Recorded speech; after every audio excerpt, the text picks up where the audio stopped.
ऋतिक, बहुत ही दुखद मंजर है, बहुत ज्यादा, बहुत बड़ा यह हादसा है। 233 मौत, 900 से ज्यादा जख्मी और कईयों की हालत नाजुक। कौन कौन अभी पहुंचा है? रेल मिनिस्टर कब पहुंचने वाले हैं? ओडिशा के मुख्यमंत्री कब पहुंचने वाले हैं? और क्या अभी घटनास्थल पर आप देख पा रहे हैं?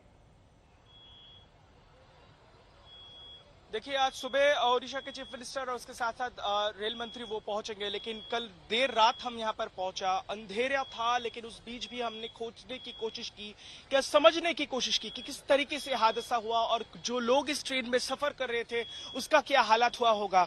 मैं जरा हमारे दर्शकों को दिखाना चाहूंगा जिस पटरी से ये ट्रेन दौड़ रहा था, यानी कोरोमंडल एक्सप्रेस जो हावड़ा से रवाना होकर चेन्नई की तरफ दौड़ रहा था, उस पटरी का क्या हाल हुआ है जरा देख लीजिए। यहां से आगे वाला पटरी है ही नहीं, इतना भीषण रहा हादसा। अब सोचिए कि इस ट्रेन के अंदर जो सफर कर रहे थे उनकी क्या हालत हुई होगी। हम एक ऐसे बोगी के अंदर जाएंगे जो थोड़ा हिला हुआ है, और हालांकि इसके आगे वाला बोगी का जो है बिल्कुल परकच्चा उड़ चुका है। मैं दिखाना चाहूंगा, हमारा कैमरा सहयोगी श्याम शुद्धर आपको दिखाएगा कि किस तरीके से तहस नहस हो चुका है वो हिस्सा। अब अंदर लिए चलेंगे और दिखाएंगे कि इस बोगी में सफररत जो लोग थे उनका क्या हालत हुआ होगा। थोड़ा हमें बचते बचाते जाना पड़ेगा, क्योंकि ये जो ट्रेन है ये कुछ जो इस तरफ थोड़ी हिली हुई है, और यहाँ पर हम देख सकते हैं लोग आनंद फानंद में, शाम का वक्त था, लेकिन लोग मानो जैसे एक तरीके से वहां से अचानक भाग निकला। जरा मैं मेरा जो ध्वनि को विराम देता हूं और ये आवाज को सुनाना बहुत जरूरी है। ये अलार्म जो है वो अब भी बज रहा है, यानी ये चेतावनी थी कि कुछ हादसा हो गया है। अब आगे लिए चलते हैं। हम देख सकते हैं जितने भी यहाँ पर इस कोच के अंदर जो चीजें हैं रेलवे की तरफ से दी गई, जो पिलोज और जो चीजें हैं वो बिखरी पड़ी हुई है। आगे हम बढ़ेंगे तो देखेंगे और एक दूसरा कोच, ये एसी कोच है, कंपार्टमेंट जो बिल्कुल तहस नहस हो चुका है। थोड़ा बचते बचाते आइएगा सैम, और हम आगे बढ़ेंगे। अभी भी एनडीआरएफ के जवान जो है वो यहाँ पर पहुंच रहे, और इन सब बोगियों के जरिए वो अंदर जाकर तलाश कर रहे हैं कि कोई फंसा तो नहीं है, क्योंकि आगे वाला जो कमरा है बिल्कुल बिखर चुका है। वैसे ही एक कमरे के अंदर से हम जा रहे हैं जहाँ पर रेलवे सुरक्षा का जो पुलिस है वो भी तैनात है। जरा देखिए यहाँ पर जो चीजें हम देख सकते हैं बिल्कुल बिखरी पड़ी हुई। जरा देख लीजिए, शाम का वक्त था, नाश्ता चल रहा था, और उस बाद ये हादसा हो गया। उसका जो निशान स्पष्ट देखा जा सकता है। अब इससे आगे जाना थोड़ा बेहद मुश्किल है हमारे लिए, क्योंकि इसके आगे वाला जो बोगी है, जो डिब्बा है, वो बिल्कुल इस तरफ हिल चुका है। जरा समझिए, इस ट्रेन के अंदर अगर हम जाने की कोशिश करें तो ये हम समझ सकते हैं, ये बहुत ही मुश्किल भरी बात होगी, लेकिन देखकर तो लग रहा है कि इस ट्रेन से जो सवारी थे वो बच निकले थे, लेकिन ये बहुत ही मुश्किल भरा एक चीज है। और ये हमने जितने लोगों से बात की, खासकर मैं जब यहाँ पर पहुंचा तो कल रात जो इस ट्रेन के पीछे वाले हिस्से में जो रेलवे के स्टाफ थे उन्होंने हमें बताया कि कितना भीषण यहाँ पर इतना भीषण एक आवाज हुआ। उसके बाद जो है उन्होंने देखा कि लोग किस तरीके से तितर बितर होकर बाहर कूदने की कोशिश कर रहे थे, कितने लोगों को उन्हें घायल अवस्था में निकाला और कितने लोगों को यहाँ पर फंसे होते उन्हें निकाला, और कई सारे लोगों की मौत उनके सामने हुई, क्योंकि वो पीछे वाले कमरे जो इंफॉर्मेशन पहुंचाई गई है एग्जैक्टली हुआ क्या था? कौन सी ट्रेन कहां खड़ी थी और कौन सी ट्रेन टकराई, और 3 ट्रेन चुकी आपस में टकराई, इतने बड़ी जो लोगों की जान गई है ज्यादा संख्या में, उसकी वजह क्या है? एक्चुअली किस तरह से ये सब हादसा हुआ? इंफॉर्मेशन क्या है प्राइवेट? जी अब इस तरफ आपको लिए आते हैं और इससे शायद समझाना हमारे दर्शकों के लिए बहुत आसान होगा। जरा समझ लीजिए, यहाँ पर जो 4 रेलवे ट्रैक है आपको दिख जाएंगे। एक वहां पर खड़ी हुई एक गाड़ी है जिसका इंजन आपको दिख रहा है, उसके बगल में जो दूसरा वाला ट्रैक है और उसके पास में वो ट्रैक है, और यानी ये है जिसका ज्यादातर हिस्सा ये है कोरोमंडल एक्सप्रेस, जिसका 10 से ज्यादा बोगी इस तरीके से तहस नहस हो चुका है।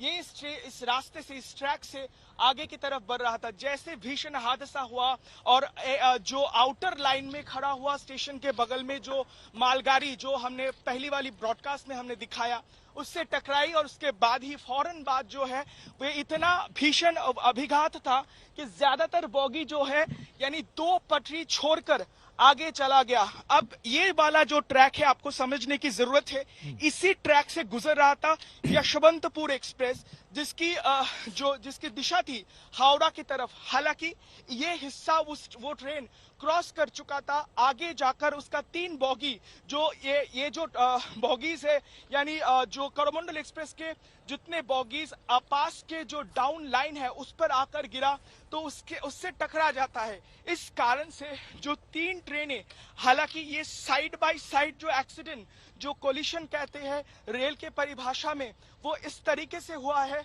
और लगातार ये जो हादसे के कारण ये बताई जा रही है, शायद मेरे इस ब्रॉडकास्ट के जरिए दर्शक समझ गए होंगे कि किस हादसे से, किस कारण इतना भीषण, भयंकर और भयानक हादसा हुआ यहाँ पर।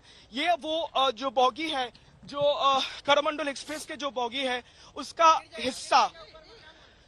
तो अच्छा, यहाँ पर एनडीआरएफ और बिल्कुल कार्य चल रहा है। ऋतिक, थोड़ी तस्वीरों के साथ साथ ये भी बता दीजिए कौन कौन सी टीम रेस्क्यू ऑपरेशन में उतारी गई है, किसने मोर्चा संभाला है, कुल कितने एम्बुलेंसेस की संख्या है और किस तरह से राहत बचाव चल रहा है, वो भी जरा बताएं और दिखाएं भी। देखिए, एक तो हम बता दें कि 60 से ज्यादा एम्बुलेंसेस जो है यहाँ पर तैनात कर दी गई है। उनमें से आपको हम बता दें, ये दोनों ही ट्रेन, यानी यशवंतपुर एक्सप्रेस और उसके साथ साथ कोरोमंडल एक्सप्रेस, बंगाल के लिए बेहद खास है। बहुत ही पॉपुलर ये ट्रेन है जो लगातार इस रूट से चलता है, और इस कारण कई सारे लोग इसमें जो सफर कर रहे थे उसमें कई सारे लोग बंगाल से है। और इसी के कारण हमने देखा कि बंगाल से ज्यादातर एम्बुलेंस जो है यहाँ पर भेजा गया है। और हालांकि जो यहाँ पर एनडीआरएफ की टुकड़ी है उन्हें यहाँ पर तैनात की गई है। ओडिशा सरकार के जो स्पेशल रेस्क्यू ऑपरेशन टीम है उन्हें यहाँ पर तैनात किया गया है। इसके साथ साथ आर्मी के जो टुकड़ी है, जो बालासोर के नजदीक जो उनकी कैंप है, वहां से यहाँ पर भेजी गई है। वायुसेना को अलर्ट में रखा गया है। और आपको बता दें कि आसपास के कुल 4 अस्पताल है, यानी बालासोर स्टेट जनरल हॉस्पिटल जो है स्टेट का अहम अस्पताल, वो मेन पॉइंट बन जाता है इस मुद्दे पर, इस जगह पर। और उसके आसपास में जो सोडो स्टेशन है आगे, वहां पर भी एक अस्पताल है, उसको भी जो है हब बनाया गया। इसके साथ साथ जो केंदुपरा अस्पताल है वहां पर भी मरीजों को भेजा जा रहा है। ज्यादातर लोगों को बालासोर के अस्पताल में भेजा गया है, और आसपास के जितने अस्पताल है वहां से एडिशनल डॉक्टर्स की टीम वहां पर मुहैया करवाई गई है, उन्हें फौरन भेजा गया है। हम रात भर देखे कि आसपास के जो मेडिकल कॉलेज है वहां के जो जूनियर्स डॉक्टर है उनकी टीम यहाँ पर भेजी गई थी। आप समझ सकते हैं, क्योंकि बहुत अहम हो जाती है कि इन सब जो बॉगी से जहां पर सबसे भीषण एक्सीडेंट हुआ है, वहां से अगर किसी को फंसे हुए को अगर निकलना है तो फौरन उसे फर्स्ट एड देना है, उसे ऑक्सीजन मुहैया करवाना है। आपको दिख जाएंगे कि इसी तरीके से बारी बारी में जो एम्बुलेंसेस है बिल्कुल घटनास्थल के बगल में स्टैंड बाई रखा गया है, ताकि अगर जैसे ही किसी को अंदर से बाहर निकाला जाता है, जिसका संभावना अभी भी है, हम बारी बारी में रेलवे ऑफिशियल्स और रेस्क्यू ऑपरेशन में जुटे तमाम उन आला अफसर से बात कर रहे थे और समझने की कोशिश करते हैं कि एक हादसे के बाद अगर 10 घंटे बीत जाते हैं तो फिर क्या संभावना रह जाती है कि यहाँ पर लोगों के बच निकलने की।